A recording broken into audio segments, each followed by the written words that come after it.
Welcome to the Pro Aging Podcast. I'm Steve Gurney, founder of Positive Aging Sourcebook. We're excited that you can join us for our interactive discussions with pioneers and thought leaders on a wide variety of topics related to aging and longevity. Today we have a first-of-its-kind discussion with a panel of universal design experts who share their insights, thoughts, and solutions to an actual home in Kensington, Maryland. Our panel members include Laurie Pross, who's the homeowner in Kensington, Maryland, and a Villages of Kensington board member. And we also have Tenenbaum with HomesRenewed, Greg Sieb with Live in Place, Ali Soltani with HandyPro Stephen Hage with Strategies for Independent Living, and Greg Olavarria with Get a Grip Construction Services. Let's jump into this discussion. And if you're listening to this on podcast and you want to see some of the visuals, you can jump over to positiveagingsourcebook.com to see the video. Let's jump into the conversation.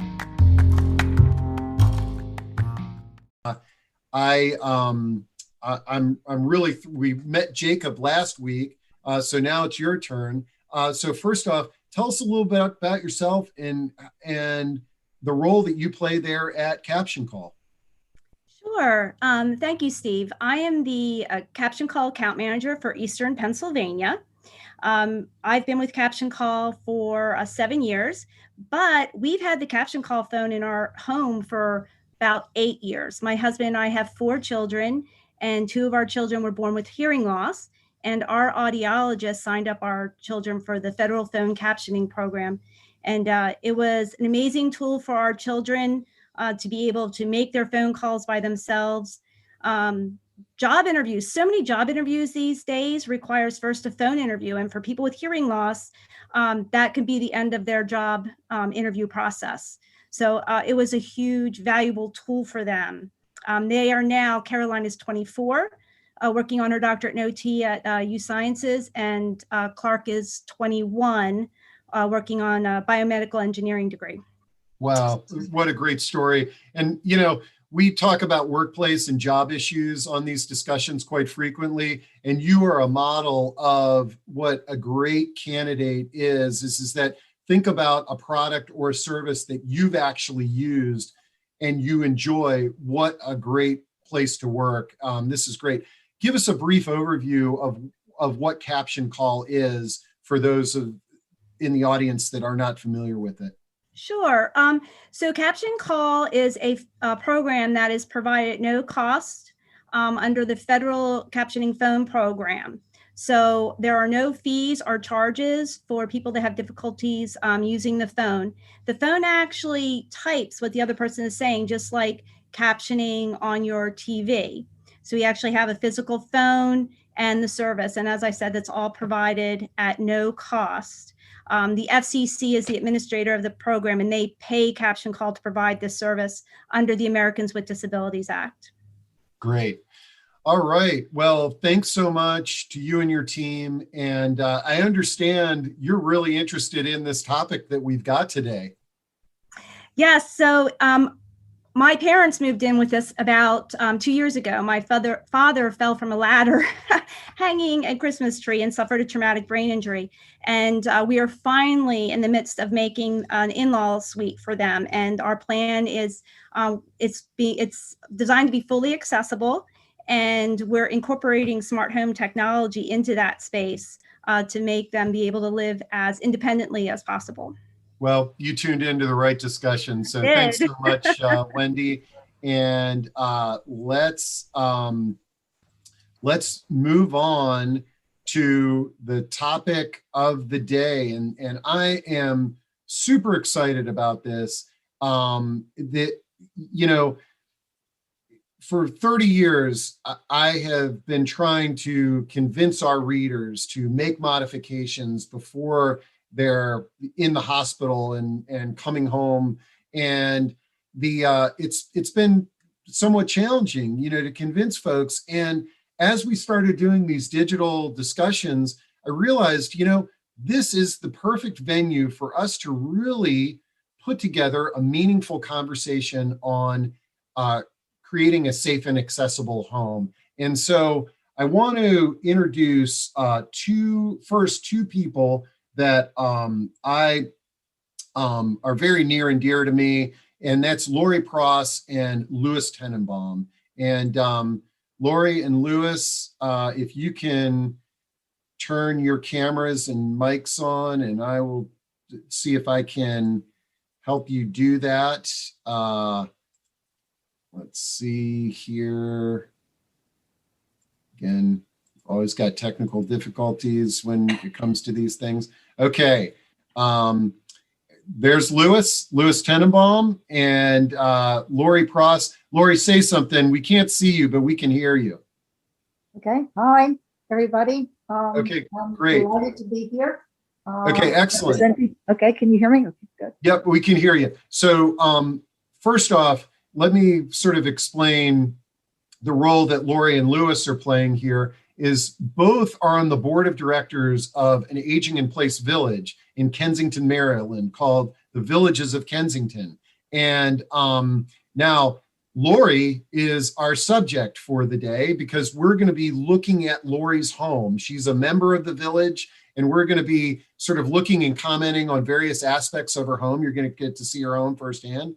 And Louis is one of the pioneers in this field of aging in place. And he has currently is leading a coalition called the HomesRenewed Coalition. So first off, Laurie, why don't you tell us a little bit about the Villages of Kensington? And then Louis, let's learn a little bit about Homes Renewed, and then we will jump in with our panel and meet our panel. And then we're going to start looking at Laurie's home and seeing what things could be done there. So Laurie, tell us a little bit about the Villages of Kensington. Villages of Kensington is a relatively small village in Montgomery County, and we've been in operation since about 2015. And we're, I would say, as I said, small, but beginning to gain steam. And we've been working with Steve to increase our marketing so that we can sort of try to incorporate some more services. And one of the things that we're doing or trying to do is to sort of encourage people to modify their homes if they do indeed want to age in places that we feel is really key. So that's one of the things that we're doing is this home modification or home retrofit presentation. So that's my contribution. Yeah. And if this works, guys, what our goal is to jump around to other villages and replicate this in one way, shape, or form. Get to meet a village member, see their home, and sort of use it as a platform for discussion on things that we can do to remodel. So now, Louis, again, another Villages of Kensington board member, but you've got the Homes Renewed Coalition. Tell us a little bit about yourself and what Homes Renewed is doing. Sure. Thanks very much, Steve. We've known each other almost 30 years, I think now, at this space. I started as a carpenter, wanted to build my own solar house, and eventually through a project in 1988, saw the power of what I could do with my hammer and my saw for families and individuals in terms of their own dignity and self-esteem and independence in their homes. Got involved with the aging network in Montgomery County and DC, Northwest DC, and concentrated my remodeling business on that area for 20 years. And I realized that there's a persistent question. Everybody says this is a really good idea, but people just don't do it. People don't step up to the plate and do it. Over $100 billion is spent by people over 55 remodeling their homes, but they're not doing the right things to actually allow them to age in place. So how can we move that ball forward?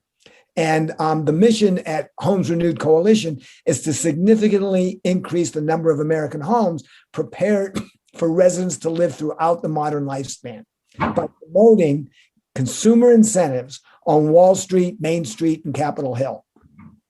Incentives like those for solar collectors or hybrid cars.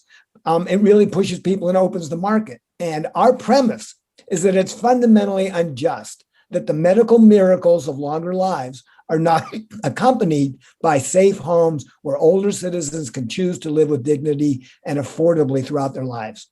The fact is, our homes were built before people lived as long as they do. And like other infrastructure, whether it's an electric car, charging station, or an easy pass toll lane, or high-speed internet, our homes need to be updated.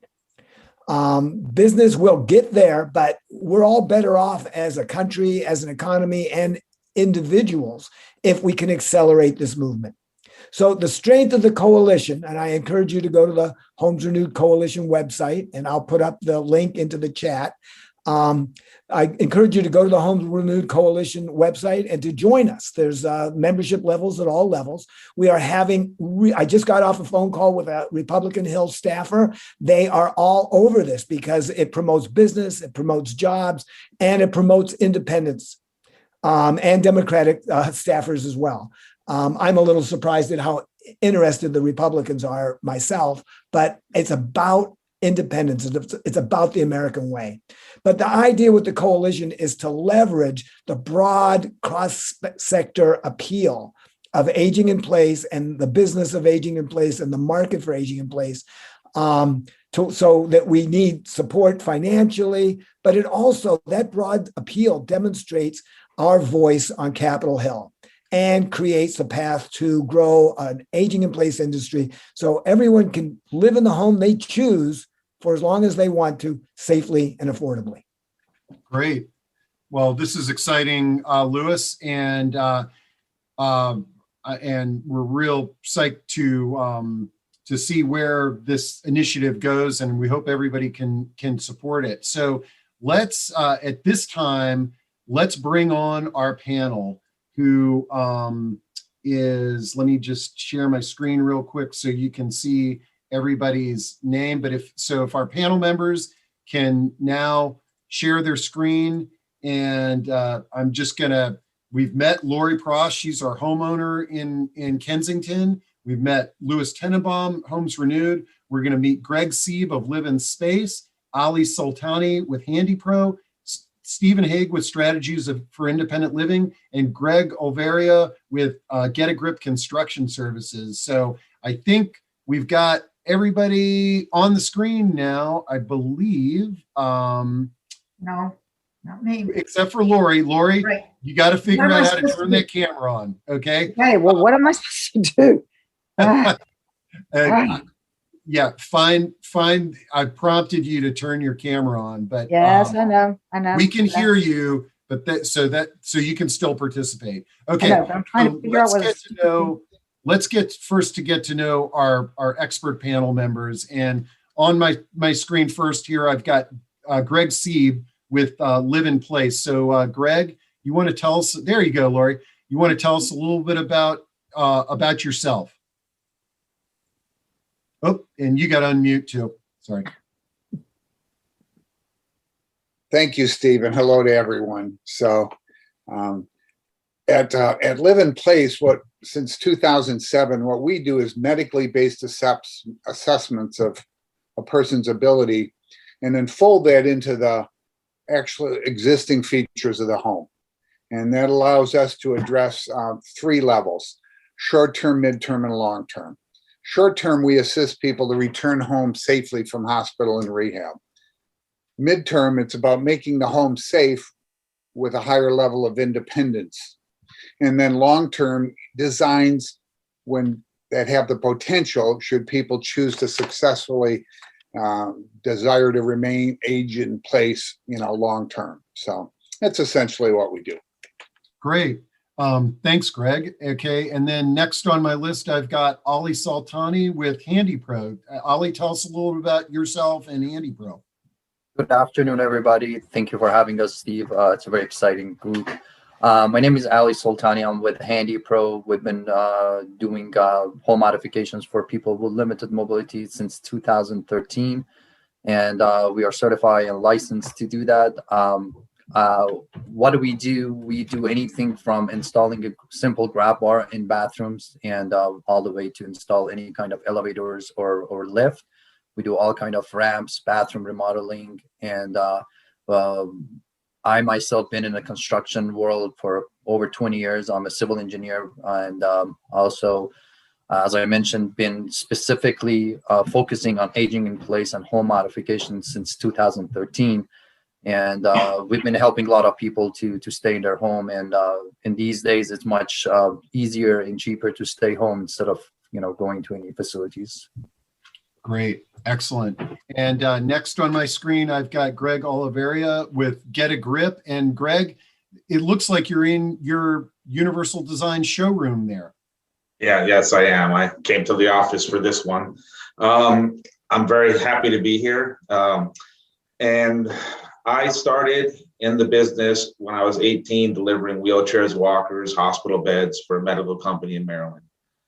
In 2006, I decided that people needed more than a wheelchair to manage living in their home.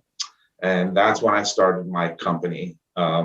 Basically, what I like to do is go into a home, talk to the customer, find out what their needs are, and then either adapt the home for them or remodel the home for them. The most important thing about that is there's a price point for everybody.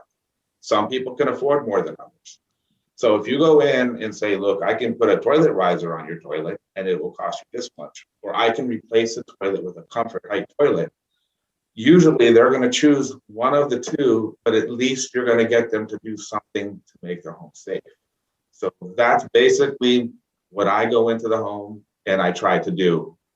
That's it. Great. Thanks, Greg. And and that's really one of the things that we're trying to do with this discussion is with these panel of experts that we've got, you're going to get to hear different perspectives and different solutions to the same challenge. And our last but not least expert on the panel is another person that I've known for at least 30 years, and that's Stephen Hage with Strategies for Independent Living. Stephen, tell us a little bit about yourself and your organization. Yeah, thanks, Steve. And hi, everybody. I'm really excited about this. This is near and dear to my heart, this whole subject. And what you find out and what we're talking about here, it's really about the people, and not about the. It's not about grab bars and ramps and stuff. It's about like us having a community and what I'd like for people to think about in this whole discussion today and moving forward is that, all people are different, all family dynamics, all homes are different. And like Greg says, people have different reasons for wanting this or that or doing something else. And some of these things that we're going to suggest today and other in future conversations is about, well, why would I do this? And why would I do that? What's the difference? And there's a lot of different things. And a lot of this is really customized, if you will, to different folks. But it goes beyond even the home too, because really, what the Villages is about is the Village movement is about community. And it's good for us to modify our homes, but it goes beyond that. So when we can get out of our homes and into our community and have support from our community, then we have a more viable life and a good life to share with other folks. And so it's good to have a accessible home, and it's beneficial and healthy for us. But it's also good to have a healthy community at large. And so that's good. I love it. That's what I have on my mind. But just a little, my background is in construction. I've been in construction my whole career, and about 50 years going on pretty soon, and 30 years at this. On this topic, sort of focusing on this, and and Louis and I were banging the drum and ringing the bell, like, what about it? Let's get ourselves together. You make plans for your finances. How about making plans for your own safety? So let's get going. Love it.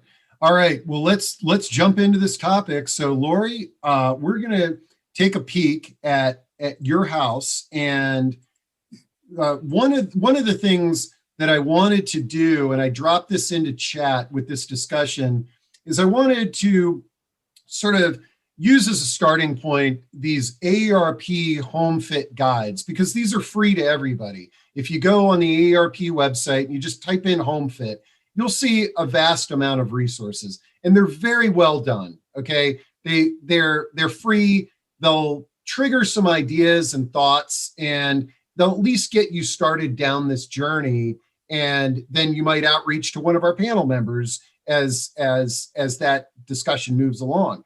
But so as we sort of looked at the AARP HomeFit checklist, you will notice that top of the list on everybody there is entryways, okay?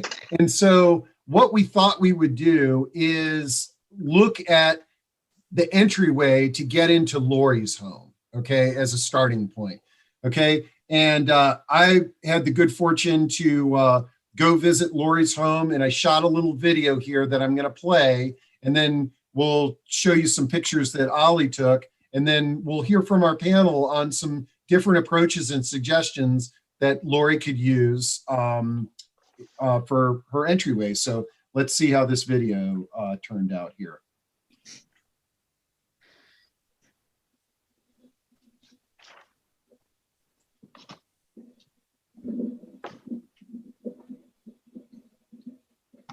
Here, as you can see, we don't have any kind of accessible entrance. All right. And then, so that's a glimpse at her entryway. And then here are some photos that you can see the way that you get into Laurie's house from the street.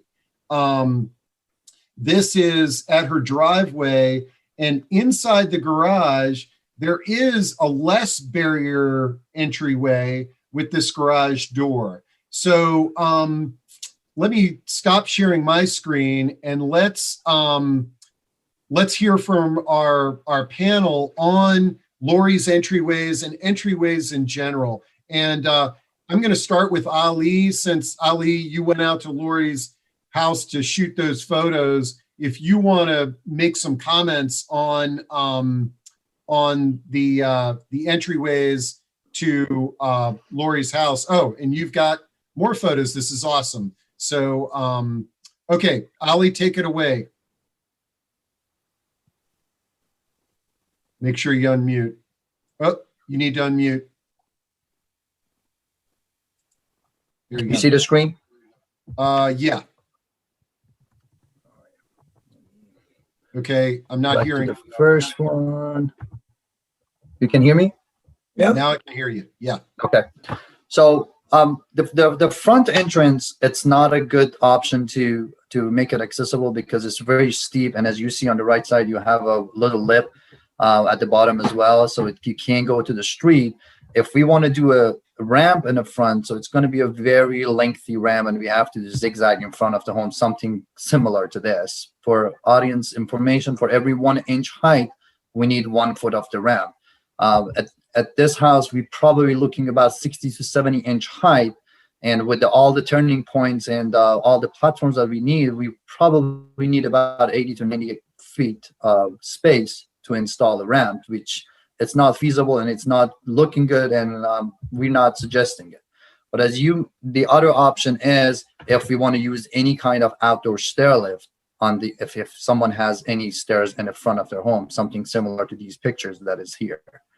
But for the option in the garage, then we do have a very small step, which we can use a threshold ramp, which you see on the right side. That will get you into the house, but inside the house there are more barriers that we can talk in later when we talk about the stairs.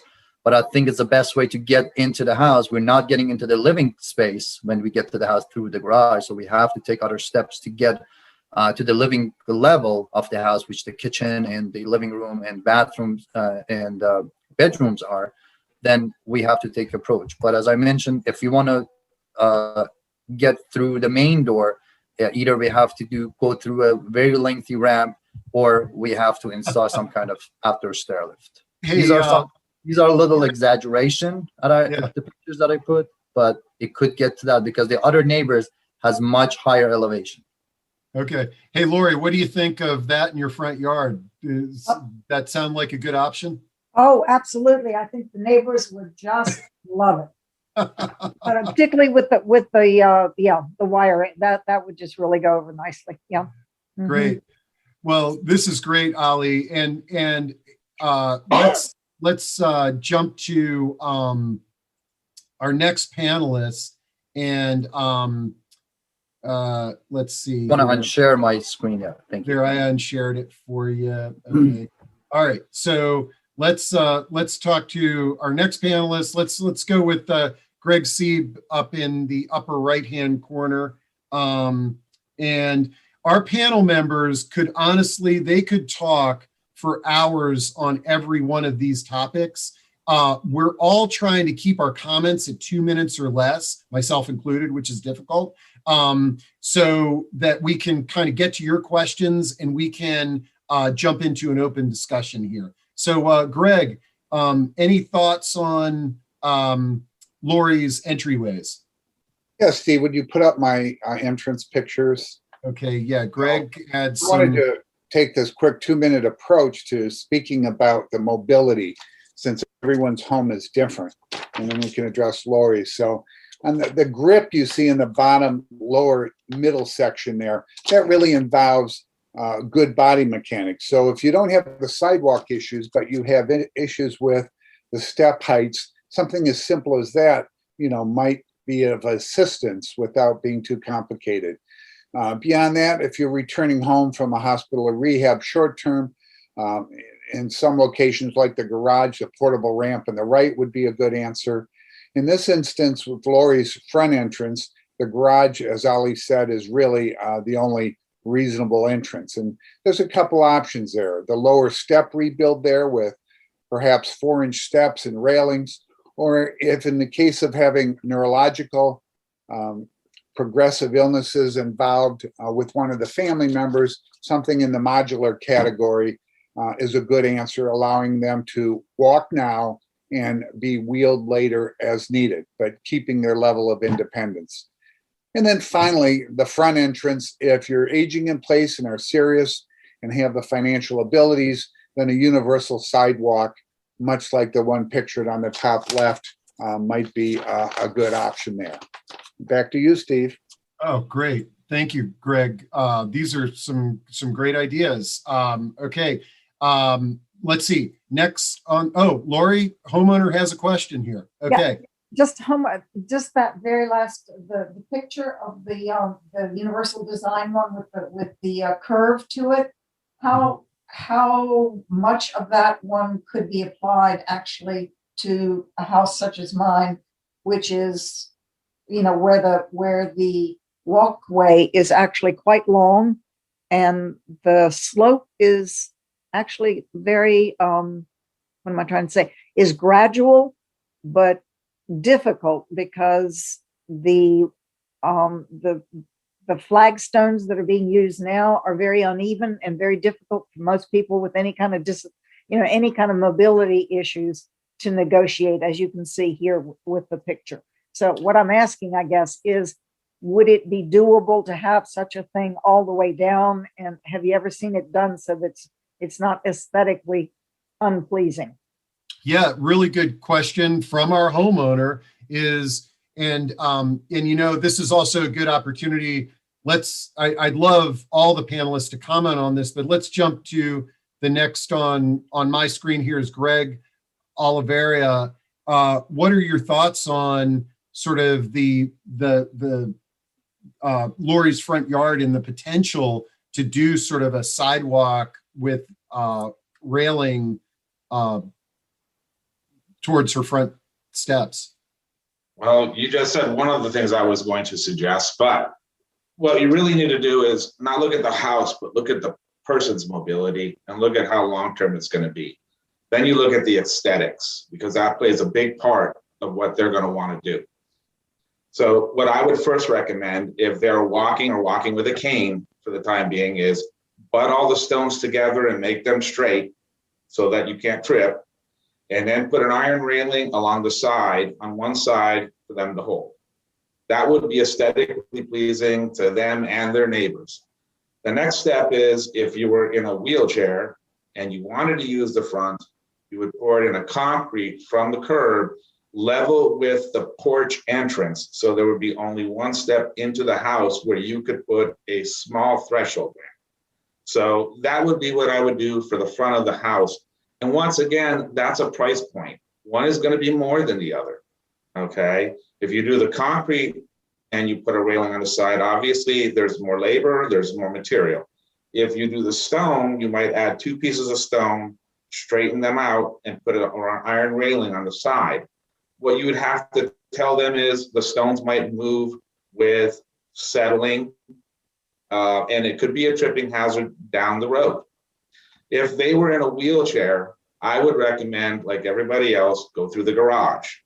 And then in the garage, you would either put a ramp for them to go up, but you have to look at the stairs inside also and see how they're going to get up their stairs, which is probably going to be a stair lift if they can transfer. So all these things are taken into consideration when you talk to a customer. So, and then you need to let them make the choice. It's very important that they're a big part in making this decision. So usually what I do in the front, and if they're asking about the front, I start with the front. And then I would recommend the side, and I would tell them, do the front. When your mobility gets to the point where you're walking to all that distance is too hard, then we go to the garage and we start with the garage. Great. And that's what I would really do. Great comments, Greg and Steve Hage. Any thoughts on or suggestions on ideas for Laurie and entryways? And then we're going to move the next part of Laurie's house we're going to move into is the stairway, and you're going to sort of see how you get to the stairs from the garage. Yeah. Okay.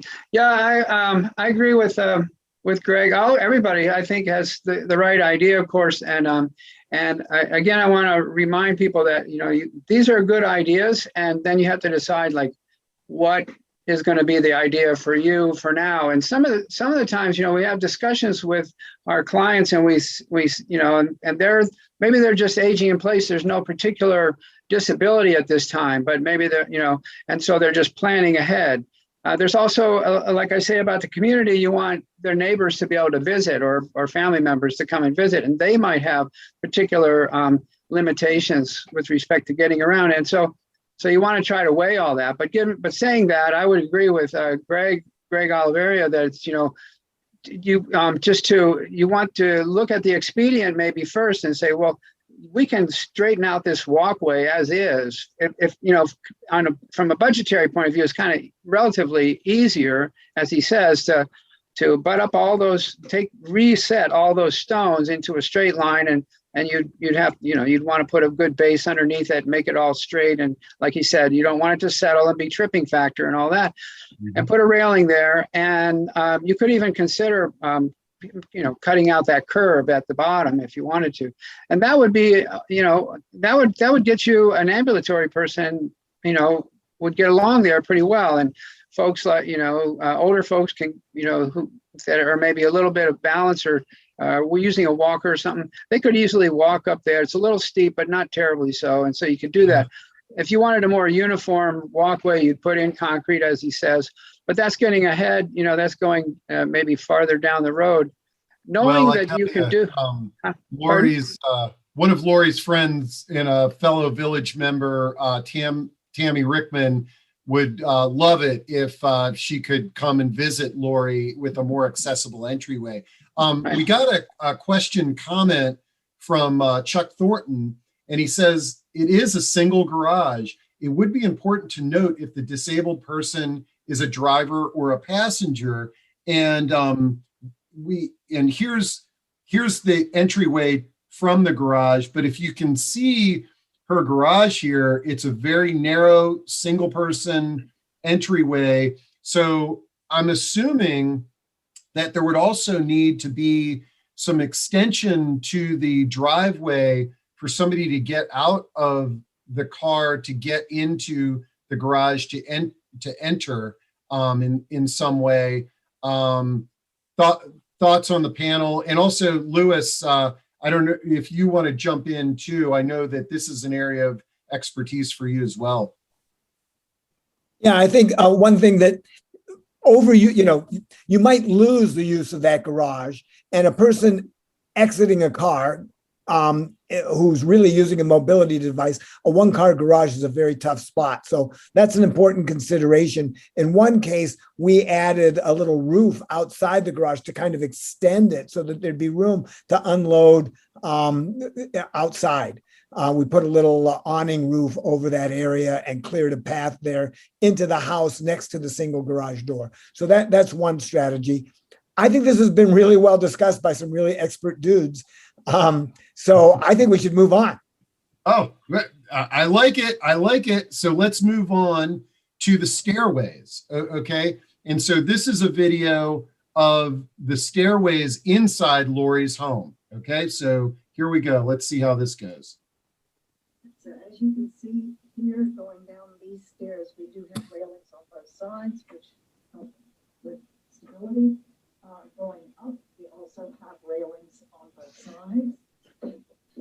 As you come to the main level, we only have railings on one side. Okay, so that is it. So as you can see Whoops. here, That is a brief video of the visuals of some of these stairways, and then again, Ali went out and shot some photos, and you can see some of the different angles of the stairways and the doors. And the picture to the right is the one that goes down to the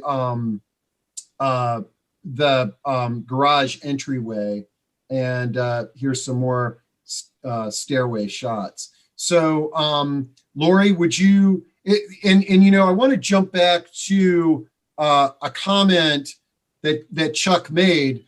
We were in Chuck's comment, he said, you know, the person with the disability entering the home through the garage. Laurie, currently you and your husband do not have any mobility issues. Am I correct with that? That's correct. I mean, you know, we're getting a little creaky, but we don't have any disabilities per se. And one of the things, and as the panelists comment, is that one of the things is a lot of times people don't think about these improvements until they have mobility issues. And that's one of the reasons we like using Laurie, is to sort of say, here's a person that lives in this home. She's active and independent, but we could really make some improvements to make this more of a home for a lifetime. So let's see, I'm going to reverse order this time, and let's start with Steve Hage. Steve Hage, would you like to make some comments on stairways and in general, and Laurie's stairway situation? Okay, well, stairs is usually the crux and the problem, the hard nut to crack with all these. And when you're talking about accessibility, and so if you can solve the steps, often you can solve the house, at least in the short term. And you know, stair lifts are a good way. They're relatively cheap equipment that can be put on the steps, and you can circumnavigate those steps. You know, so they're a good way to, as a strategy to, you know, to get up and down those levels. In general, you know, there are on the picture on the left is a straight staircase. On the right, there's a pie, what we call a pie shaped steps, where they've got the triangles going around the bend. You know, and depending on the budget, if you wanted a stair lift to go around the bend there, all the way around without stopping, you would put in what's called a custom stair lift, and that can be kind of pricey. A straight stair lift would be okay on all the straight steps. We've put straight stair lifts on pie-shaped steps, and it's a little funny, but it's, you know, it can be done. Most of us live, these folks on the panel, you know, we live in the world of sort of the gray area of life, where you try to do the best you can with what you got. You start with an ideal and you work backwards from there sometimes. But yeah, so strategically, trying to get in through the garage and coming up the steps, you'd use a stair lift. There is such a thing as elevators, you know, and you could forego the steps and find a place above the garage to go through the garage ceiling with an elevator. And after you consider the cost for the stair lifts, you might even consider that. I noticed on this stair lift, Laurie, I mean, on this stair here, you've got a door at the top of those steps. And obviously, if a stair lift was installed, that door would need to be removed. Out of curiosity, do you ever shut that door, or is it just for ornamental purposes? No, I close it all the time. Oh, okay. No, it's like a major divider between the upstairs of the house where, you know, things go on, and then where we're downstairs, and that door stays closed. Great. So Okay. it's used all the time. Let's get to, I'm going reverse order. So I'm going to go to Greg Olavarria. And Greg, you want to share some thoughts on Laurie's stair situation? Well, since Laurie is aging in place and isn't using any kind of a device, what I would do, and what I try to do with my customers, is when you age them in place, is gradually do this. Don't overwhelm them with more than they need at the time. I would tell her we put railings on both sides of the staircases so that you can have stability.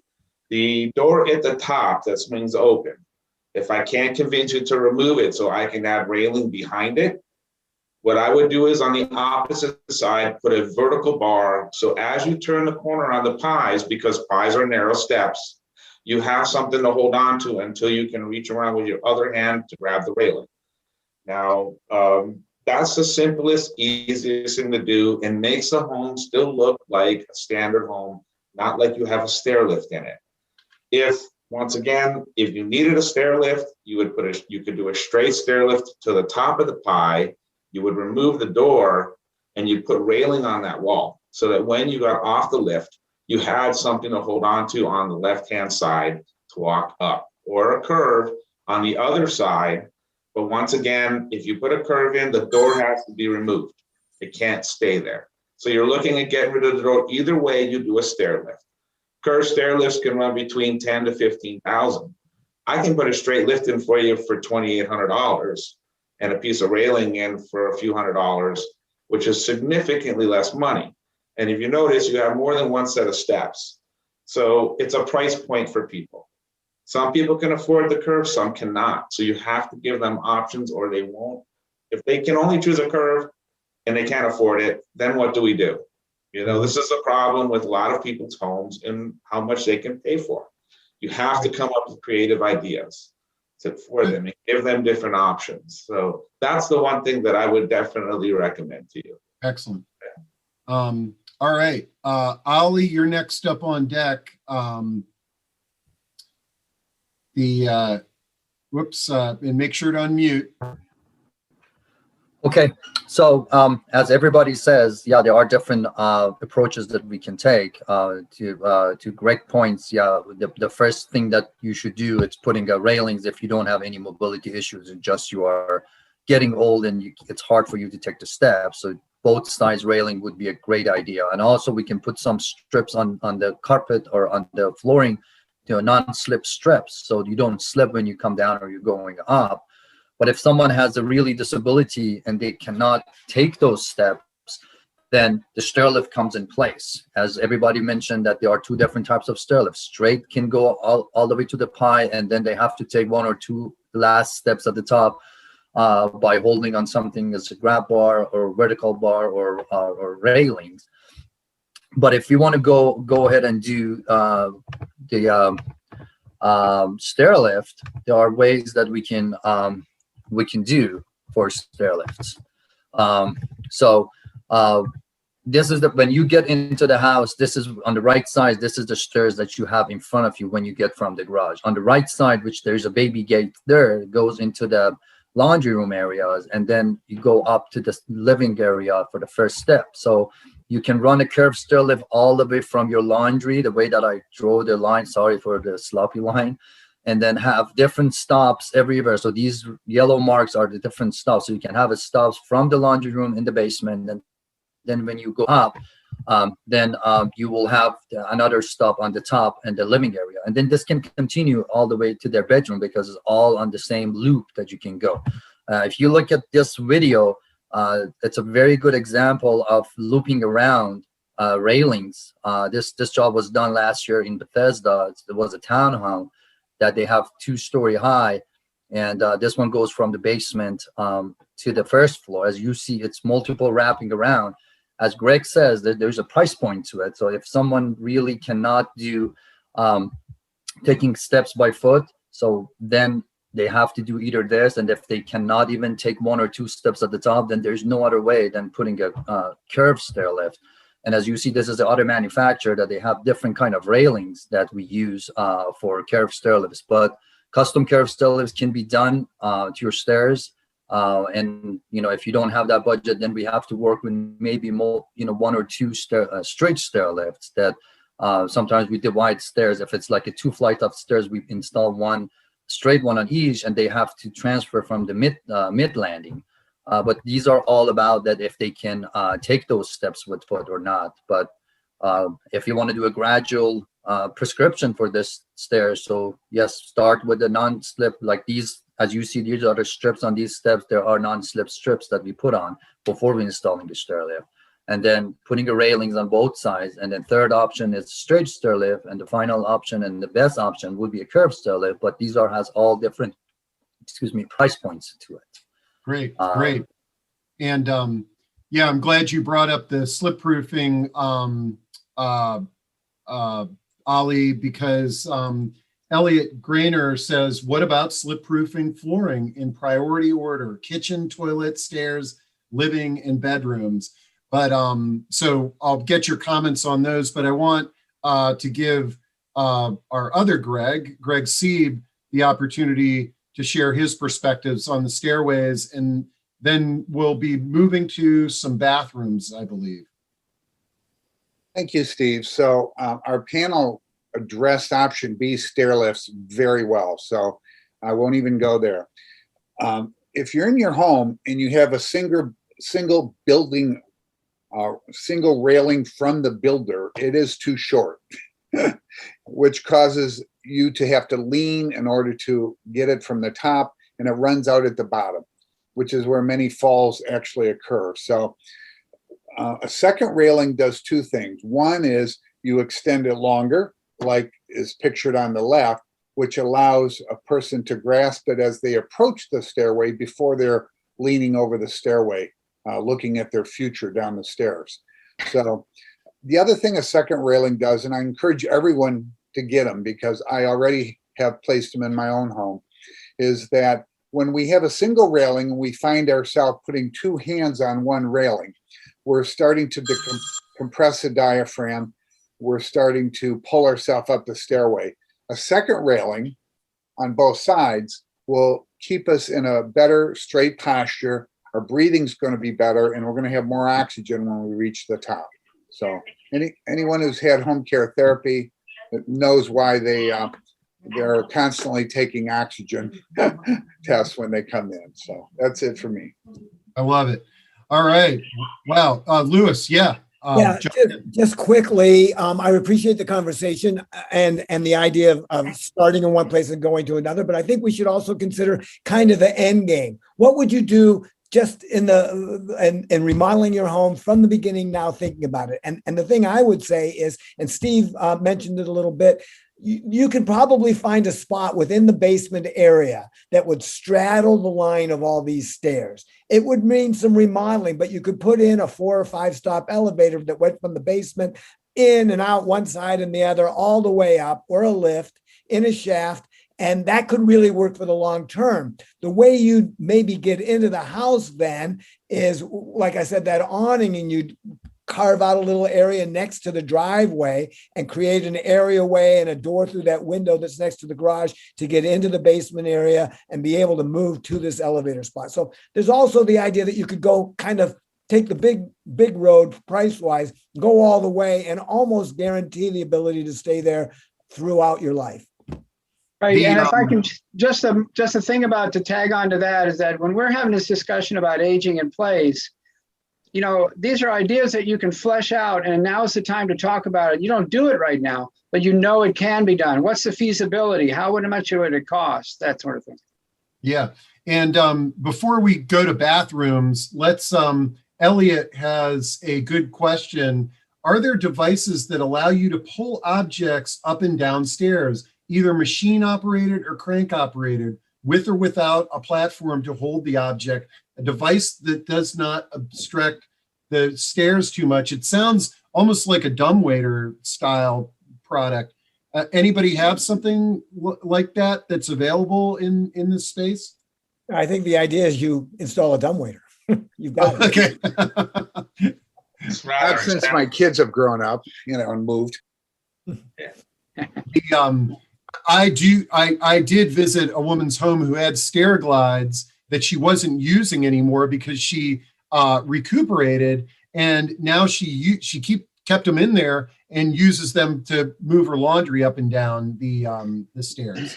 Or just throw your coat when you come in the door. That's another good use for one house. Yeah. Let's see. Debbie Luddington says, do your panelists build or remodel in Frederick County? Debbie and everybody in attendance, I'll be following up with contact information with everybody on the panel. And so I recommend, reaching out to our panel members, and they can, if they don't know somebody that can do it, they'll refer you. Heidi Garvis says, what about an elevator? And I think Lewis and Steve Hage have both addressed that. And let's see. Okay. Now we're getting close to the top of the hour, but I want to move to bathrooms, and our panel has agreed to stay on a bit longer than our normal, because we know that this is a topic that we can't discuss in an hour. So I'm going to share a video of one of the bathrooms in Laurie's home that's in the basement. And then we've got a couple of photos as well. So this is her basement shower. This is the bathroom on the garage, the lowest level, and it does have a shower, and which has a slight step requiring a slight step. So so now and then these are some photos of a bathroom that we didn't videotape that Ali took. But I want Laurie and for everybody on the discussion, that bathroom is actually right next to the garage. So if you came into the garage, she has a nice guest bedroom that's on that garage level floor and that bathroom. So for the panel, before we kind of jump in to talking about bathrooms, do you find that sometimes your clients move their master bedroom to a different location of the house because it's more accessible? Is that a common practice? And I imagine there's some emotion involved in making a move like that. Steve, just quickly, there's really only three solutions if there are stairs in your home. One is what you just said, kind of repurpose a room on the floor where you can get access. And we all know that from, people living, kind of moving onto the porch or having a commode and bed and so forth in the living room. Then there is adding space if your home, your neighborhood, your budget can afford it on that accessible level. And the third is what we've just been speaking about, which is some way to change levels and doing the associated with remodeling with that level. But you're exactly right. That kind of repurposing of a space or shifting is really an important strategy that a lot of people adapt. And it's a legitimate one if it accommodates your lifestyle. Great. And let's see, next on our list, we're going in reverse order, and Greg has some photos that I can share here. Greg Sieb, you want to share some perspectives on Laurie's bathroom and bathrooms in general? Sure, Steve. So a couple quick notes to start it off. Certainly grab bars should be in every home if we're on this panel. Anyone who's tuning in. And there are times where, a full roll-in is needed, like on the left there, based on neurological things, which we do a great deal, way too many of with folks. And then some of the other pictures, I forget, Steve, can you flip it? Yeah, some of that is just quick term coming home, as we mentioned, from hospital or rehab. How do we survive and accommodate someone's needs to get back into their home without the time or the expense of immediate remodeling. And then the last one on the right is just an example of someone with limited mobility, but still getting around, needing to park a walker or a rollator at the outside of the door and enter in and, have grab bars and be able to use the facilities that way. So keep it simple. Back to you. Great. Okay. Next on my screen is Ali. Ali, you want to share some perspective on Laurie's bathroom Sure. situation? Yeah, to Greg's point, to Stephen's point, grab bars needs to be, I think, in everybody's home, no matter what age you have. It's a very simple and easy equipments to have in a bathroom, and it doesn't have to be ugly and shouting that I'm a grab bar, and it's not commercial looking. There are much nicer looking grab bars are out there, any color you want, any different shapes that kind of camouflage. You want to have a toilet paper holder, which is a grab bar rated, and etc. So those are the very good short-term solution for people that they don't have too much disability problem. If they're coming from the hospital, if they have a short-term disability and it's going to go away if they had a surgery. But there are other options that we recommend to do that, and let me see. You can convert your bathrooms to different things. So for example, if on the left side, we have an elevated top that we install for a gentleman that he lost both of his legs in a war, and he could just slide himself into the elevated top, that door going left and right sliding. On the right side picture, it's a barrier-free shower with a track system on the top, which it's a ceiling lift that the person can independently move himself with the independence lifter and lower himself on the toilet or into the shower bench, which is not in the pictures. They will put it on after. That's a job that we finished and we took a picture.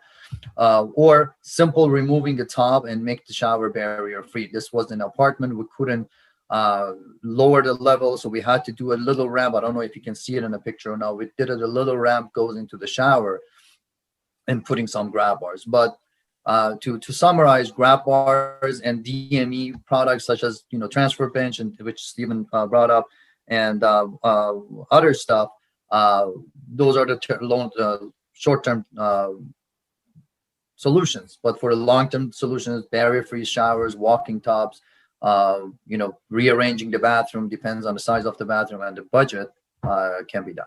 Back to you. Great. Excellent. Okay, Greg O. I got Greg S and Greg O. I'll go to Greg O with Get a Grip. Greg, you got some comments on bathrooms. Well, yes, but the first thing I wanted to comment on is people and human nature is they live in their home for 30 years. They like their bathroom. Their wife likes their bathroom, and it's difficult sometimes to get them to change. So as far as bathrooms go, you're better to focus on the bathroom that they use the most rather than trying to move them to another part of the house, because then they're not in their bedroom anymore and they're not using their bathroom anymore. As far as bathrooms go, one of the most important things are, yes, grab bars. I also feel that toilet height is important, that replacing towel racks with grab bars that will support their weight, taking the door and swinging it the other direction, because most doors swing in a bathroom, which can be a problem if someone falls against it and they're in the bathroom by themselves and can't get up. Now you have to try to push the door in or break the door down to pick them up. So by making it a pocket door, swinging it the other direction, or just taking it off in general and putting a curtain there so that they can get in and out, is a very simple way and a very quick way of making it easy for them to come in and out.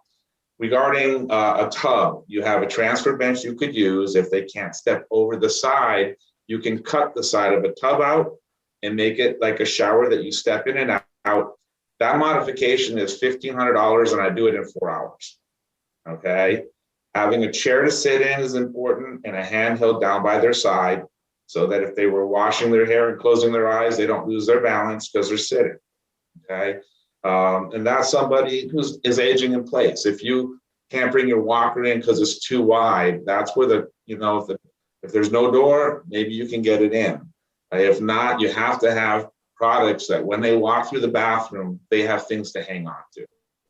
Lighting is important too, because in the evening they walk in, they don't want to turn their lights on. Half the time they trip. Any kind of a carpet should either have a rubber back on it so that it doesn't slip when they're stepping out of the tub, or just removed altogether.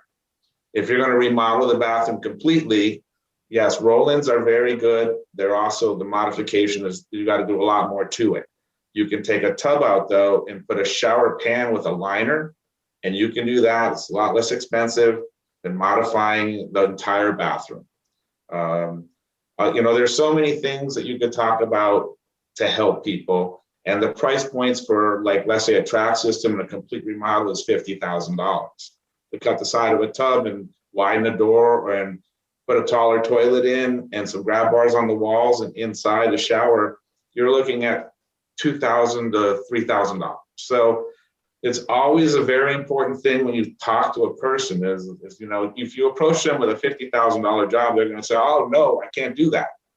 You have to give them different options so they'll choose one of the two just to be safe in their home. Great. So that's what I focus on. Okay. Great. Good, Greg. And Steve Hage, you're next on the list. And actually a question from somebody, Steve, you might want to comment on it. There's a concept called comfort toilets, correct? Is that a category of toilets? There is what is generally understood to be what's called a comfort height toilet. That's kind of comes out of the industry, that term. There's other terms for it. And what it is just a little bit taller. It's in fact, the plumbing industry sort of standardized it, and so did the Transportation and Barriers Board. They've made it now ADA compliant, which is, and the comfort height toilet is about 2 inches taller than a standard toilet, or the older, lower standard toilet. It's about 16 inches, say 7 with the seat. It's about 17 inches tall. Great. Now, and which is fine. And there are some folks now. I've done work for folks and changed toilets, and the people are really small, and they don't want a big tall toilet. You have to really be careful. You don't want to just out of hand give somebody a tall toilet. Now they can't reach the floor. That's ridiculous. So you have to really be careful.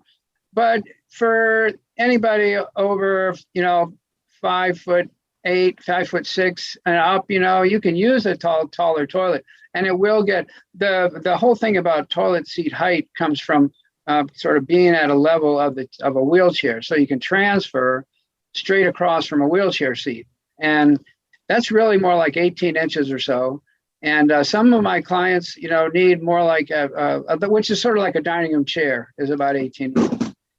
But there are some folks who need a 20-inch seat or a 22-inch seat, things like that. So there's, and so sometimes we'll put a riser on the toilet, on a comfort height toilet. But anyway, to answer the question, yes, there's a comfort height toilet that's 2 inches taller than the standard, and it's just a little bit more of a boost. Great. Yeah. Any sort of additional thoughts on Laurie's bathroom? On the bathroom, yeah. I guess I'm trying to remember.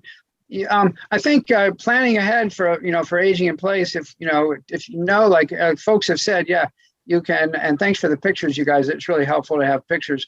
But if I'm in there talking to somebody, there's some of these folks in the audience want to figure out, well, what should I do for my house? You can know that your tub can be removed and converted to a shower at relatively small cost. The picture on the right has a standard 5-foot long bathtub in it that could be removed, and it would affect the tile. It does affect some things, but you can pretty much dig out convert that tub to a shower without changing the rest of the room. And as a general statement, the bathroom on the left looks like it's sort of distorted a little bit, but it looks like it's a 4-foot wide shower with a little step over. That's going to be really good for most folks. If we get into a wheelchair situation, that'll change things, because it always does. A wheelchair changes the dialogue profoundly, of course, because you can't get around things like that. But yeah, so that's some comments.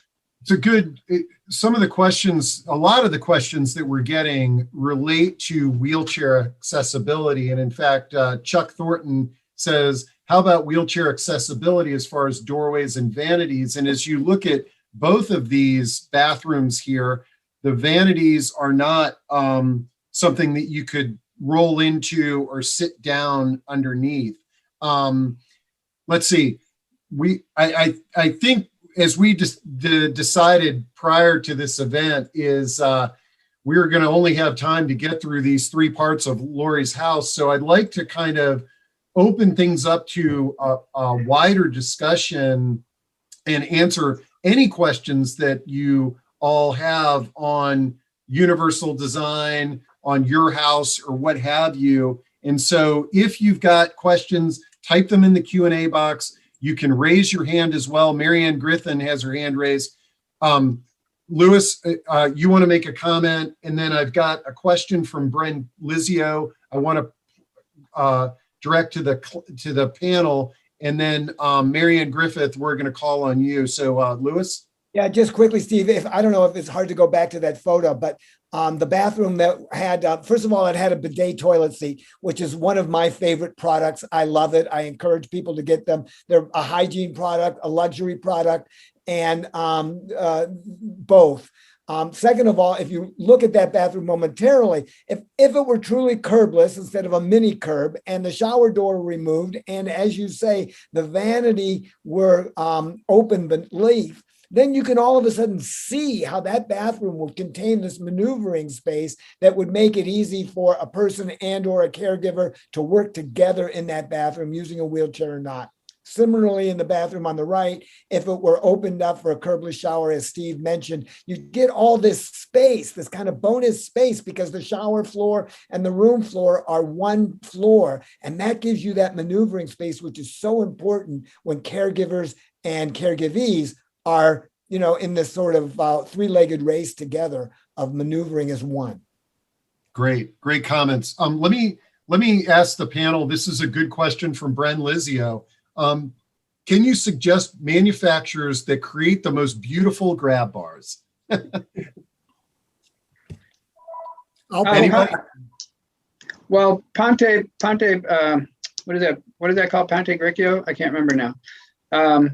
Out of Chicago, they've got some pretty good ones. I don't know. That's a funny question because it's a matter of it's pretty subjective. What is it? What does a grab bar look? Does it look bad or not? They've come a long way since we started. Great. There's some very ugly ones out there. Yeah. I would add, all manufacturers have upscale lines of brushed nickel, brass, etc. People should also keep in mind, is this just for a powder room? But I would avoid them at times in the showers themselves because they don't have as good a grip in many instances.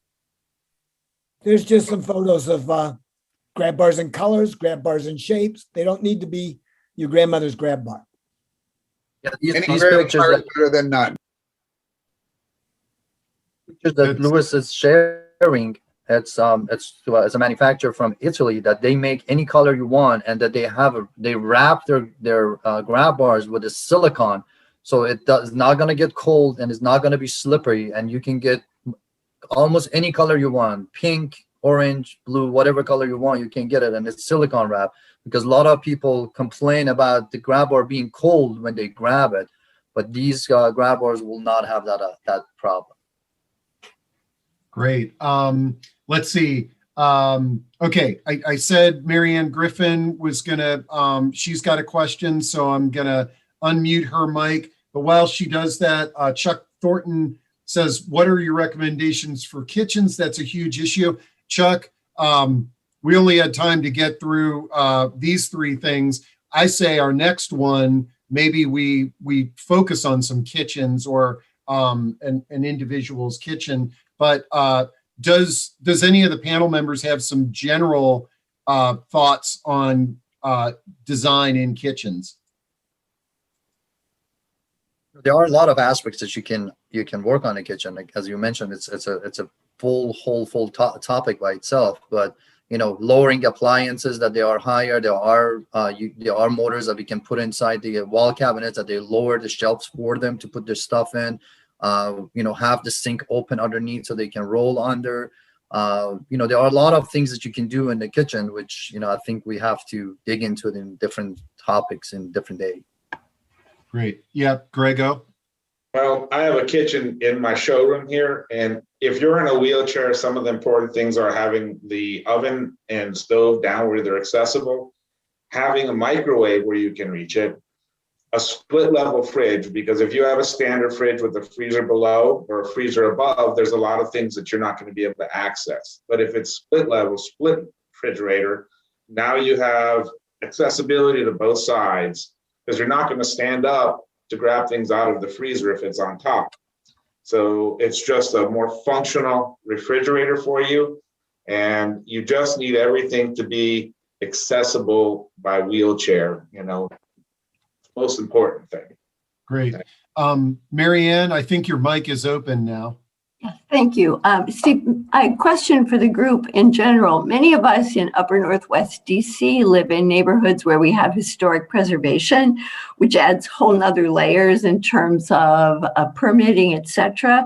Have any of you worked, particularly with the outside? It's very clear about what needs, what you're allowed to do and not. Have any of you had experience on how to make the case for historic preservation for any of the changes that you discussed earlier? Wow, great question. Go ahead, Grego. Well, this is true. In Georgetown, I've had difficulties with this. One thing you can do is, if it's temporary and not permanent, and it can be removed, a lot of times they'll allow it.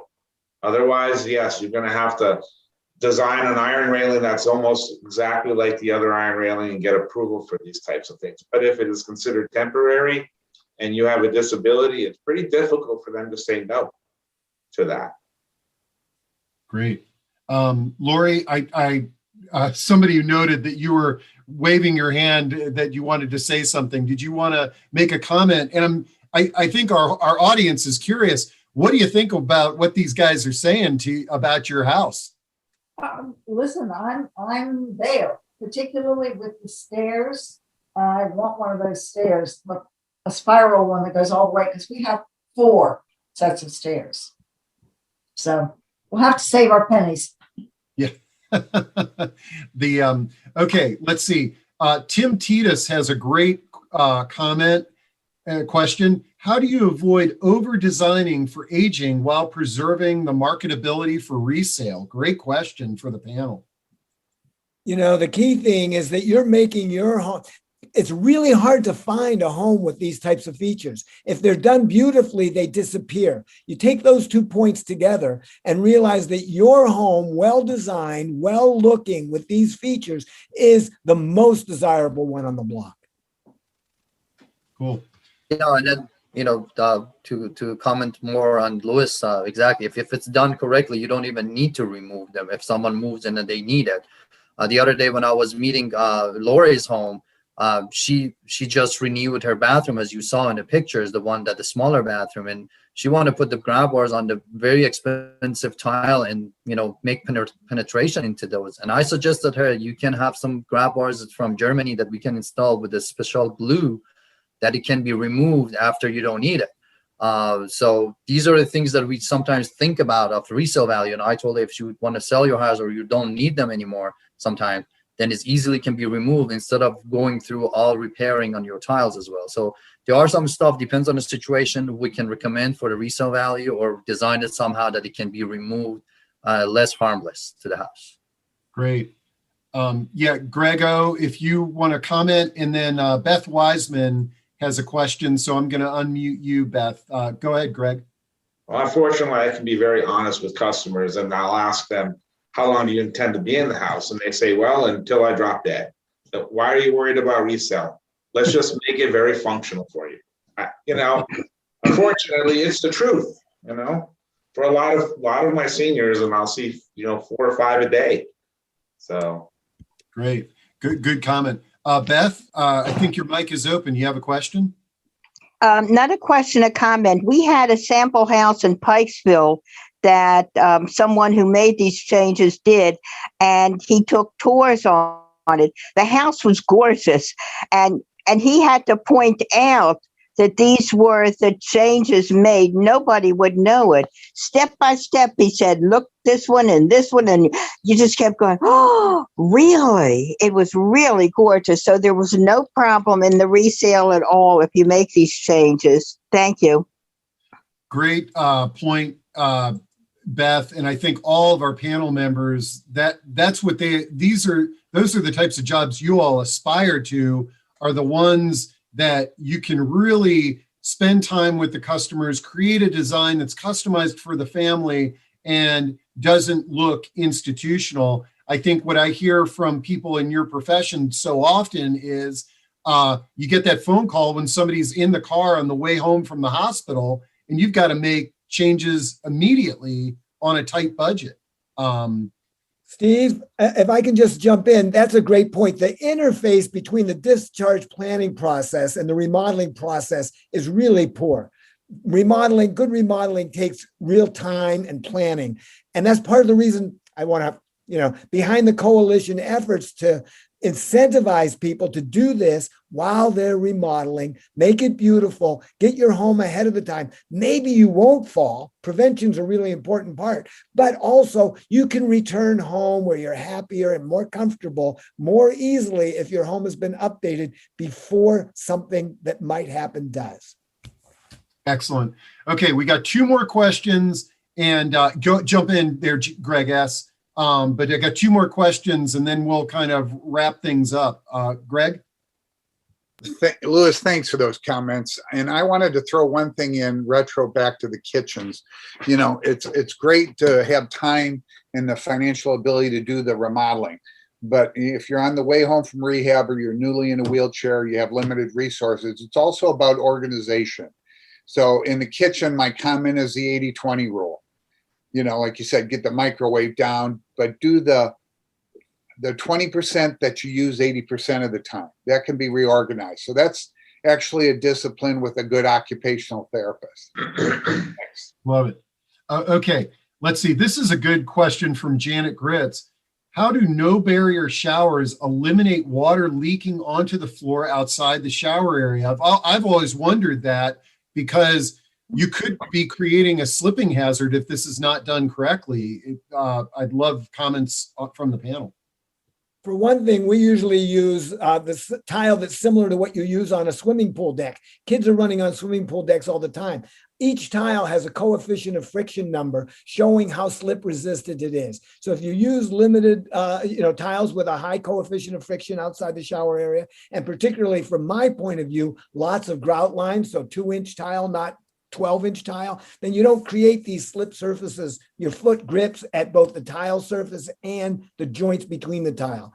And I typed in there already that, the qualified people, like the people on this call who know what they're doing, qualified tradespersons, know how to create a room where the water is going to slope back to the shower.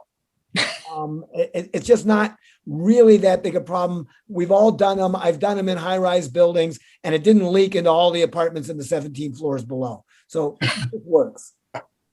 And also, we do waterproofing the entire floor. So if any water comes out, as far as water leak, is not going to leak anywhere. Just we need to be careful about the slipperiness of the shower. But if it gets done correctly, the whole bathroom needs to get waterproof, so no water goes anywhere. Right. Yeah. A tradesperson knows how to make it lets the water, knows how to catch the water and put it down the drain. What the issue in practice, what happens is that when you have a, let's say, accessible shower, there's no curb.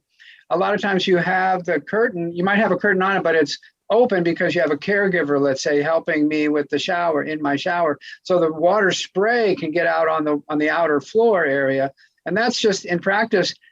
You got to wipe it up. Sorry, that's just the way it is. But it's not flowing water.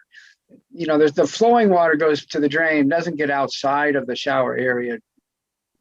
Louis is correct that the tile you use is very important. Even if it gets wet on the outside, if you have a 2x2 tile that has a texture, you're much less likely to slip. What's more important is there's no damage to anything on the outside where there's no vinyl floor. and water getting on the baseboards or stuff like that if you don't do it in tiles. But let's face it, most people with a roll-in have an aid. They have a handheld. They're being bathed, and they're pointing the handheld to the inside of the shower. They're coming out in a wheelchair regardless, on the barrier freeze. So, it just really depends. Mopping it up too, it's pretty important. Keeping it dry. Yep.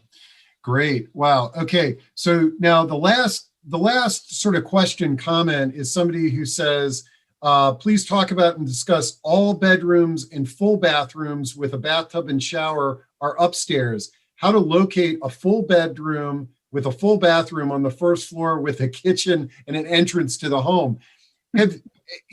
I like this question comment because it addresses aging in place and aging in community.